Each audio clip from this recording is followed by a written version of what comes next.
In this video, I will tell you how to make an histogram. First, install Python. Then, set up matplotlib with the command line interface pipe install matplotlib. After, define two arrays, tickets and counts, like in the example. Tickets 10, 15, and for count, say 65, 42, and so on. Set label at the X and Y axis after entitle, bus ticket, paid distribution. At the end, plot the histogram with bar function and the parameter of the previous arrays. Finally, plot with the show function.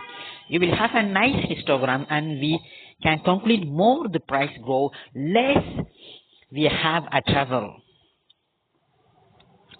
The guys has fed up with walking and like use the public transport for short distance. The middle range shows his regular routes.